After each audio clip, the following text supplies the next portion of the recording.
You know that constant chatter inside your head? Those silent conversations we're always having. Well, what if they're more than just noise? What if, like the mystic Neville Goddard said, they're actually the silent architects of our world, literally shaping reality? That's what we're digging into today. How does our inner speech affect our outer world? What did Neville teach about it? And crucially, how can you harness this? It's a really powerful idea. And Neville Goddard, yeah, he was this fascinating mystical teacher. He talked a lot about the law of assumption. Basically, the idea that whatever you assume deep down, whatever you believe is true inside, that's what shows up outside. So by the end of this deep dive, you should have some, practical tools to start consciously directing that inner world. Okay, let's start there. These mental conversations Neville talks about, is it just like any thought or something more specific? Good question. He meant those silent inner dialogues, the ones we have in our imagination, using what he called inner speech. They're not just random static. They often have a structure, talking to ourselves, loved ones, even maybe arguing with someone in our head. And Neville saw these as, well, powerful prayers, whether we label them that way or not. Powerful prayers. It That's interesting because usually we think of prayer as like asking something outside ourselves. Why did he think these internal ones were so potent? really comes down to the emotion and the repetition. Think about mentally rehearsing, say, an argument with your boss, Hmm. or maybe playing out a fantasy chat with someone you hope to meet. Right, you could really feel those. Exactly. They carry emotional weight, Mhm. intention, and Neville's point was that your subconscious mind, especially when you really feel those inner scenes, it kind of stops distinguishing between what's vividly imagined and what's quote unquote real.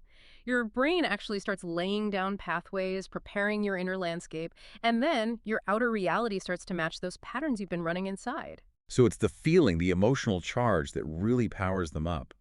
I guess there's a big difference between, say, silently cheering yourself on versus beating yourself up mentally after a mistake. Oh, absolutely. The polarity, the feeling is critical. One builds confidence, the other, well, it breeds doubt, doesn't it? And Neville pointed out that this often runs on autopilot.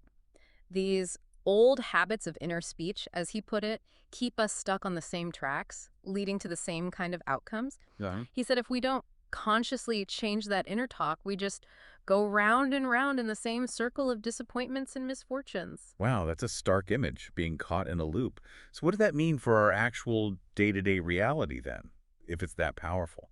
Well, Neville used this great metaphor. Speech is the image of mind.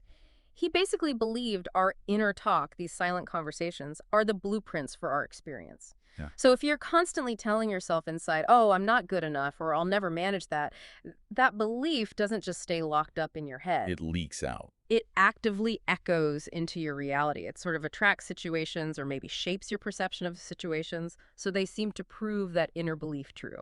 It becomes a self-fulfilling prophecy, really, orchestrated by your own mind. Okay, so the flip side must be true too. If you intentionally start imagining uplifting dialogues, you're planting new seeds, positive ones. Precisely. That's the key takeaway. Neville was very clear. The right inner speech is the speech of fulfilled desire. Meaning, you literally talk to yourself, think to yourself, as if your goal is already a done deal. You speak from the feeling of having it, not wanting it. Okay, that brings us to maybe his most famous idea. Imagination creates reality. But it sounds like it's not just that we imagine, but how we use that imagination, particularly in these inner conversations. Exactly. That's a really important distinction. He believed every silent sentence you think, it doesn't just vanish.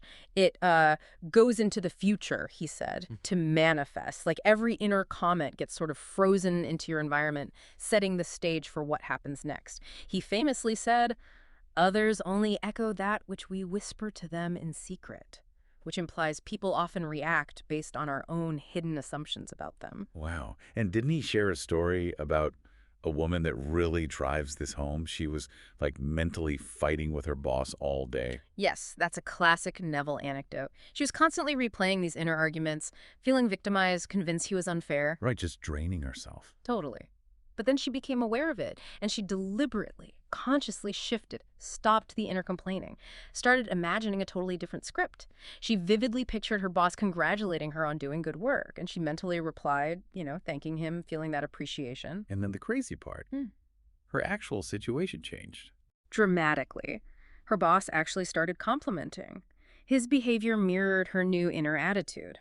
Neville noted, the behavior of her employer reversed itself.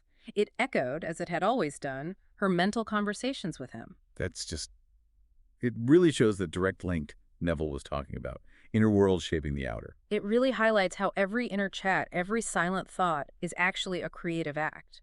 Which is why Neville warned that just letting your mind wander into doubts, worries, complaints, well, that affirms a state of lack or unworthiness. Even just idle daydreaming, if it's negative, has the power to impress your subconscious and influence what happens next. And that includes the stuff we tell ourselves, right? That inner critic we all seem to have. We're often not even aware how harsh we are. Yeah, the inner critic is a big one. And each negative comment we let slide, it secretly imprints reality, as Neville might say. He really urged people, watch your thoughts, reclaim your throne, and allow your imagination to rule your world. Becoming aware is the first step to replacing those negative loops. Okay, so that awareness piece leads us right into a really practical Neville idea, the mental diet. What's that about? The mental diet is basically about consciously choosing what you feed your mind, just like a physical diet, right? You deliberately focus only on lovely, positive, and wish-fulfilling ideas. It's about disciplined cultivation of your inner landscape. Okay, discipline cultivation. Yeah. How does that work in practice? Are there steps? Yeah, Neville kind of broke it down into 4 main steps. First is self-observation. This just means becoming the watcher of your thoughts, checking in multiple times a day. Hey, what am I telling myself right now? Am I worrying? Am I imagining success? Okay, just noticing. Just noticing. Neville called it remembering your aim, spotting when you've drifted into negativity and gently guiding yourself back. Second step is catch and cancel. When you notice a negative inner conversation starting, like, oh man, I'm never going to finish this, you consciously pause it, mentally say cancel or stop or whatever works for you. Like, cancel that's not true for the me I'm becoming, and then you immediately replace it. Replace it with what exactly? That's step 3. Cultivate the new dialogue. This is where you actively create the mental conversation you want to be having. So if money's tight, maybe you imagine looking at your bank account and seeing plenty, feeling that relief and gratitude. Or if there's conflict, imagine a peaceful resolution. Maybe hearing someone, thank you for understanding. Making it vivid, feeling it. Exactly. Vivid, emotional. Because Neville insisted inner talking from premises of fulfilled desire, talking as if it's already done, that's what actually creates the circumstances you want. And the 4th step is simply persist. This isn't a one-off thing. It takes consistent effort. Neville wrote that our inner talk advances into the future to confront us as wasted or invested words. So you keep returning to that desired inner scene, especially maybe before sleep, nurturing it like a seed. Right, watering the seed. So the result of sticking to this mental diet, it sounds like it could be huge. Less energy wasted on worry, more focused on goals. Absolutely. You start developing what Neville called the observing eye, that calm inner witness that isn't swept away by every thought. Your whole baseline mood can shift. More peace, more confidence. You become, as he put it, a house built upon a rock. Not so easily shaken. Stable. Stable. And from that state, which Neville called the kingdom of heaven, meaning inner peace and power, not a place your outer reality just naturally starts to align. And this ties right back into the law of assumption we mentioned earlier. It's really the cornerstone of Neville's whole philosophy. Whatever you assume to be true deep down in your consciousness, that will eventually show up in your world. And these mental conversations are how you do it. Every time you mentally talk as if your wish is fulfilled, you are actively assuming that reality right now. So it's not just wishing. It's like inhabiting the state. Yeah. Living it internally first. And psychologically, that makes sense. Like you're reprogramming your subconscious, like you said, watering a seed. Exactly like watering a seed. You plant the idea with imagination and feeling. Then you have to kind of trust it, let it germinate beneath the surface. As Neville taught, you persist in the assumption. You keep returning to that feeling. And eventually, the outer world blossoms in the very form of your assumption. It's that quiet, consistent inner work. Can we walk through an example? Say someone wants more success in their career. Yeah. How would they apply this? Okay, yeah. So they'd start by assuming the feeling of being successful now. Maybe each night, as they're drifting off to sleep, they'd vividly imagine, I don't know, getting praised by their boss or seeing their name on a promotion list. Feeling the pride, the satisfaction. Feeling it fully. And Neville was adamant. If you truly live in that assumption, no power on earth can stop it from becoming fact. Eventually, opportunities might pop up, the right people show up, things shift. The subconscious brings it forth.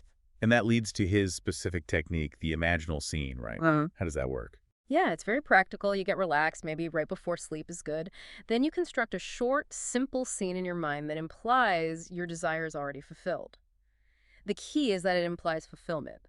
So, not the act of getting the promotion, but maybe a moment after. Right. Like maybe imagining a friend shaking your hand and saying, "Congratulations on the new role." And you reply, feeling genuinely grateful and happy. "Thanks so much. I'm really excited." And you loop that scene. You loop it, feeling the reality of it until you drift off to sleep or until it feels really natural and real. And this brings us to the absolute core of it all. Neville famously said, "Feeling is the secret." Feeling is the secret. Yes. Your subconscious responds way more to emotion than just words. Thoughts are like the blueprint, right? But feelings, that's the electricity that brings the blueprint to life. So when you're doing these mental conversations, you have to engage real feeling. Let yourself feel the joy, the relief, the confidence, the love.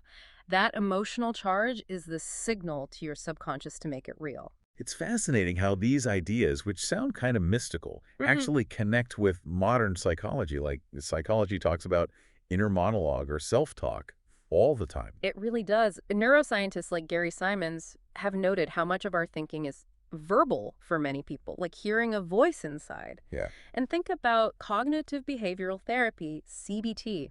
It's a mainstream therapy, and its whole foundation is that changing your self-talk changes your outcomes. Right. It's almost a secular version of the mental diet. Exactly. Therapists help people spot and replace those negative thought patterns. "I always mess up. Nothing good happens to me," with more constructive ones. Both CBT and Neville agree. What you say to yourself inside isn't just fluff. It shapes your feelings, your actions, and yeah, your reality. And Neville wasn't too fussed about how you experience that inner voice, Right. whether you actually hear it or just know the thought. Yeah. Not really. His focus was always on the content and the feeling behind the thoughts. Are they aligned with what you want to create? Are you feeling the wish fulfilled? That's what mattered to him. It's about directing the content, regardless of the sensory details. Okay, so let's get really practical. For someone listening who wants to start integrating this, what are some concrete techniques they can use daily? Great question. Okay, first off, mental diet vigilance. Make it a real habit. Catch yourself when you slip into those contradictory inner conversations, the worry, the doubt. Just pause. Ask yourself, is this helpful? Is this narrative serving me?